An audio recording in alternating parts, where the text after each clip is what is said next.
Frozen shoulder খুবই common একটা প্রবলেমের নাম। এই রোগে অনেকেই ভুগে থাকেন। প্রিয় দর্শক, আজ আমরা জানবো ফ্রোজেন শোল্ডার আসলে কি। চলুন জেনে আসি। শুরুতে জানতে চাই স্যার, ফ্রোজেন শোল্ডার আসলে কি? ফ্রোজেন মানে হচ্ছে বাংলায় যদি বলি জমে যাওয়া।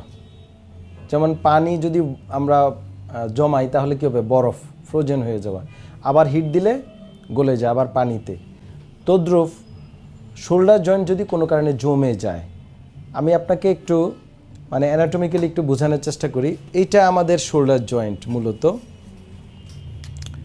এই শোল্ডার জয়েন্টে এখানে আমাদের যে হাতের, এটা কাঁধের জোড়া, এই হাতের হিউমেরাসের আপার এন্ড এবং এখানে যে আমাদের একটা স্ক্যাপুলা বোনস আছে, এটা মিলে এই শোল্ডার জয়েন্টটা তৈরি হয়।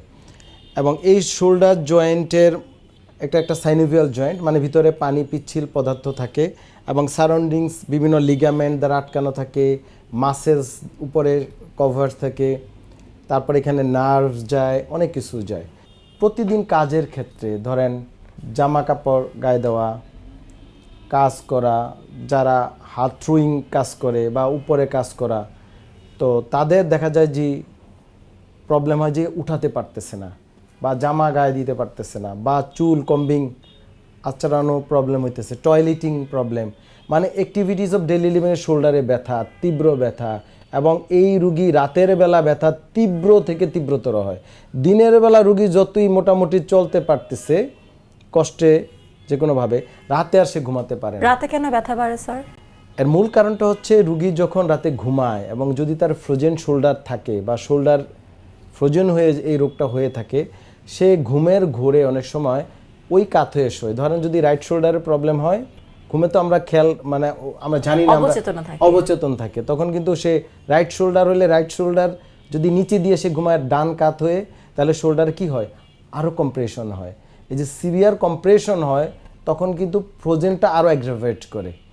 এবং রাতে কিন্তু যখন অবচেতন থাকে তখন কিন্তু আপনি দিনের বেলা যখন কাজে থাকেন তখন আপনার অনেকগুলা সার্কামফারেন্স প্রবলেমের কারণে আপনার শোল্ডারের ওই যে পেইনটা আপনার লোকেট করা বা আপনার পারসেপশনটা কমে আসে। কিন্তু রাতে তো সে সব শান্ত, সে ঘুমের মধ্যে আছে, তখন স্পেসিফিক এক ডান কাত হয়ে শোয়া এবং তার ওই পেইনটা যেহেতু একটাই পেইন আছে, তখন সে হুট করে তীব্র পেইনটা সে পারসেপশন করে বা বুঝতে পারে। তখন আমরা এটাকে বলি নাইট ক্রাইং ডিজিজ, মানে রাতের কান্না। এই ফ্রোজেন শোল্ডারটা মূলত রোগী বুঝতে পারবে যখন সে ওই যে অ্যাক্টিভিটিসে প্রবলেম হয়, উঠাতে গেলে হাত উঠাতে পারবে না, পিঠ চুলকাতে গেলে পারবে না, জামা কাপড় গায়ে দিতে গেলে পারবে না, ক্লিনিক্যালি সে বুঝতে পারে। তখন আমাদের কাছে আসলে আমরা বলি হ্যাঁ, you have frozen shoulder. Sir, night crying disease, এই ফ্রোজেন শোল্ডার সম্পর্কে তো জানালেন, এই অসুখটা কেন হয় এবং এই অসুখের চিকিৎসা আসল কি? এই ফ্রোজেন শোল্ডারের মূলত বেশিরভাগ কারণ হচ্ছে ডায়াবেটিস ইনডিউসড, মানে যারা ডায়াবেটিসের রুগী তারা ফ্রোজেন শোল্ডারে সবচেয়ে বেশি ভুগে থাকেন।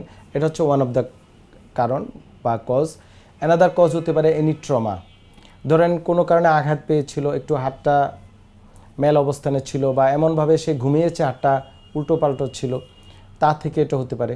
শোল্ডারে যদি কোনো আর্থ্রাইটিস ডেভেলপ করে, যেমন ক্ষয় রোগ বয়সজনিত, তখন কিন্তু আপনার ফ্রোজেন হয়ে যেতে পারে। বিভিন্ন প্রদাহ বিভিন্ন কারণে, যেমন ভাইরাল ব্যাকটেরিয়াল বিভিন্ন ইনফেকশন থেকে এটা হতে পারে। অনেক সময় সার্ভাইকেলে মানে ঘাড়ে যদি আপনার ডিস্ক প্রোলাপস থাকে বা নার্ভ কম্প্রেশন থাকে, ওই নার্ভটা তো হাতে আসছে, শোল্ডার হয়ে গেছে, ও তখন কিন্তু ফ্রোজেন হয়ে যেতে পারে। অনেক কজ আছে, তার মধ্যে এগুলো হচ্ছে মানে বেসিক কজ, যে এনি ট্রমা, ডায়াবেটিস, এনি প্রদাহ, এগুলো কমনলি এই ফ্রোজেন শোল্ডার কারণ। আর আপনার চিকিৎসার ক্ষেত্রে আমরা রুগীদেরকে বিভিন্ন থেরাপিউটিক এক্সারসাইজ দিয়ে থাকি। সাধারণত কিছু এক্সারসাইজ রুগীকে আমরা ট্রেনিং দিই, রুগী নিজে নিজে করে। কিছু এক্সারসাইজ আমরা নিজেরা করি, মানে এটাকে বলে ম্যানিপুলেশন থেরাপি বা ম্যানিপুলেশন এক্সারসাইজ।